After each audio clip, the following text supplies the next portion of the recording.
pinakamahalagang okasyon sa buhay natin bilang mga Kristiyano. Yan ang Pentecost Day celebration. Yan ang pinakamahalagang okasyon sa buhay natin bilang mga Kristiyano sapagkat yan ang araw kung saan ibinuhos ng ating Panginoon ang kanyang espiritu sa mga unang naging mga Kristiyano. Silang unang nakatanggap ng espiritu ng Diyos na nagpakita sa kanila saan yung wari mo ay dilang apoy sa kanilang mga ulo. At sila ay nagsalita ng iba't ibang lingwahe na nagpapakita na sila ay napuspos ng Espiritu ng Santo ng Diyos.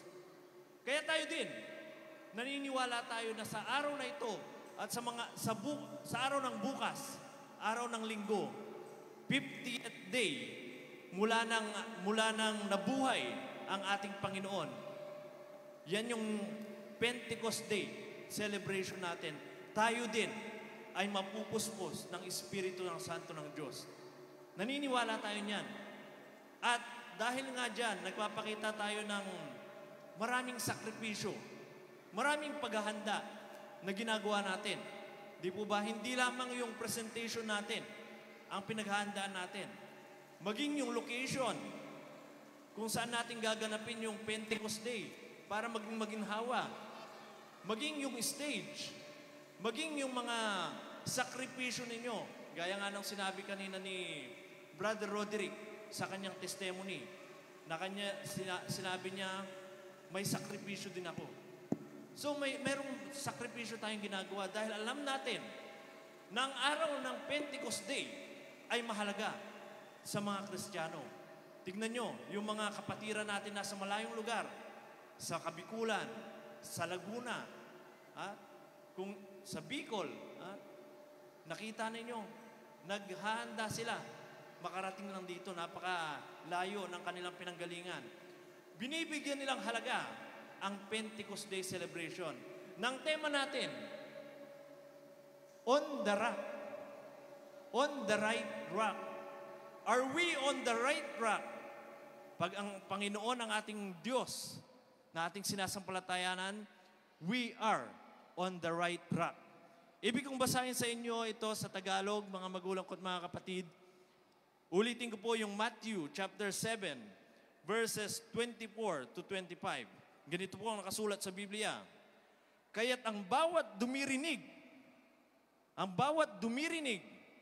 ng aking mga salita at meron pa pong kasunod hindi lang po dumirinig.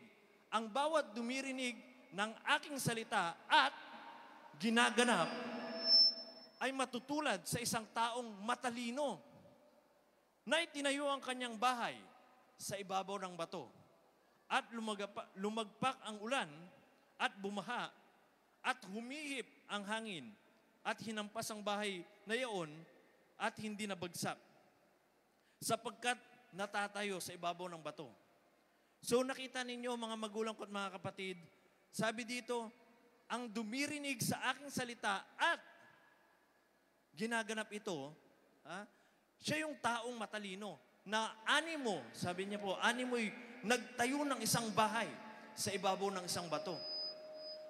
So mga magulang ko at mga kapatid, binibigyan tayo ng Panginoon ng pagkakataon to be obedient sa salita ng Diyos.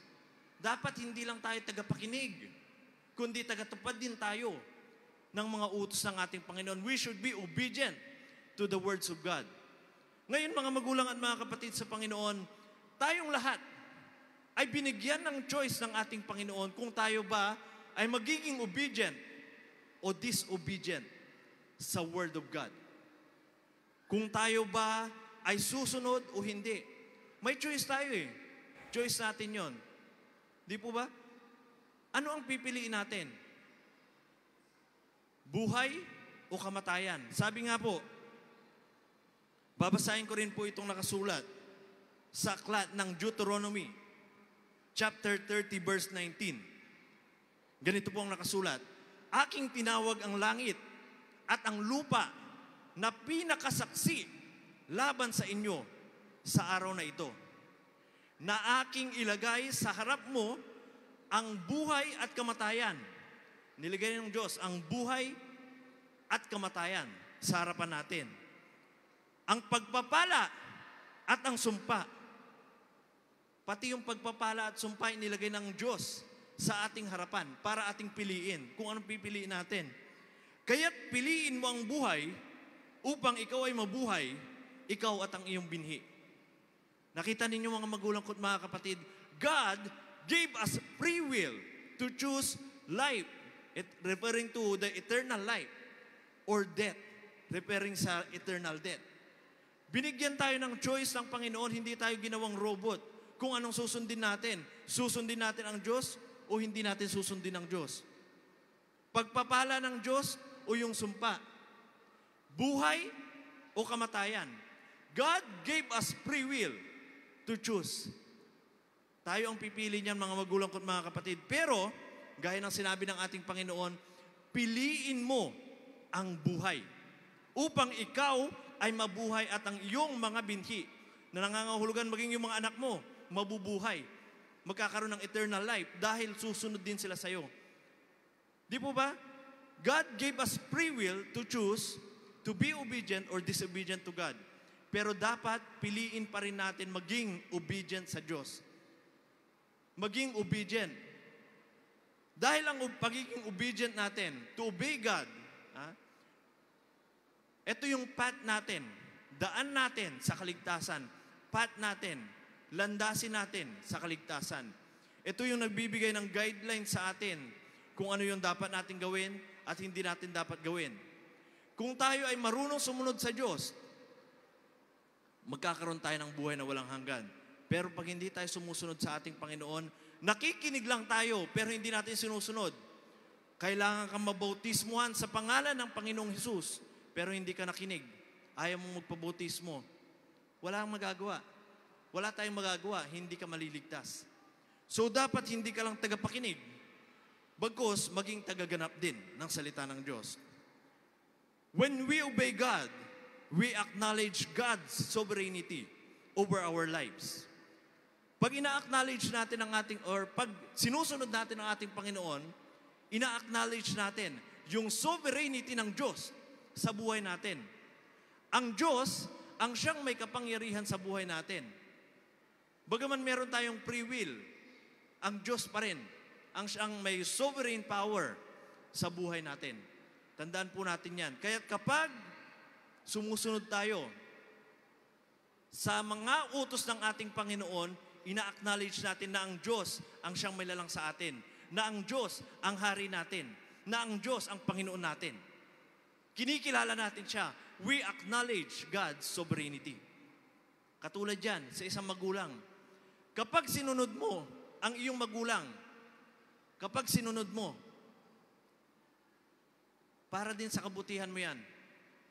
Hindi para sa kabutihan ng mga magulang mo, kaya kanila pinapasunod. Kung minsan kasi, parang feeling natin nasasakal na tayo.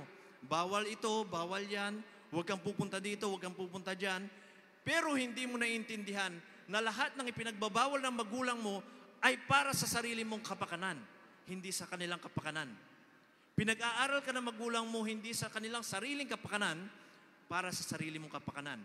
So learn to be obedient with your parents at ganun din, maging obedient kayo lalo higit sa ating Panginoon.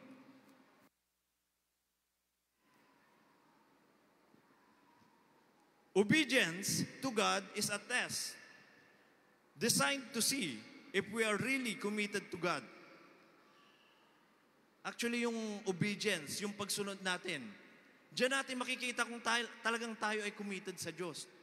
O pwede lang sabihin natin, Lord, committed ako sa iyo, pero hindi ko susundin ito.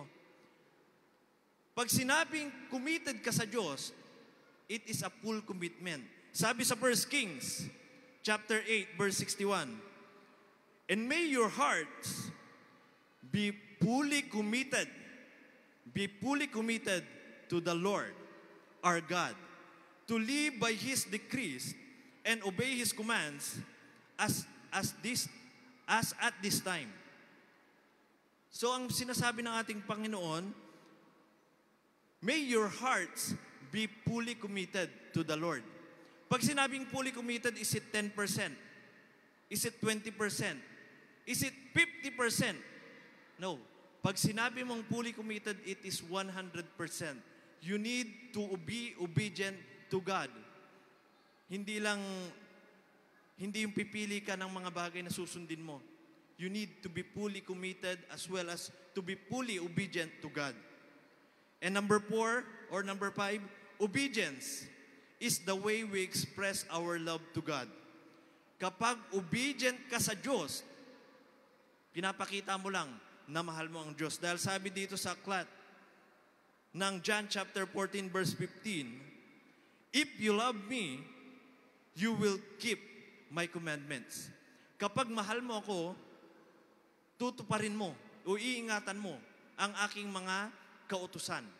So mga magulang ko, mga kapatid, kung tayo ay nasa tamang rock, nakatayo tayo sa tamang rock dahil kasama natin ang ating Panginoon, tandaan nyo, ang mga Kristiyano, hindi lang tagapakinig, kundi tagatupad din ng salita ng Diyos. Purihin ang Diyos sa oras sa ito, mga magulang ko at mga kapatid. Yun lamang po. Salamat po sa pakikinig.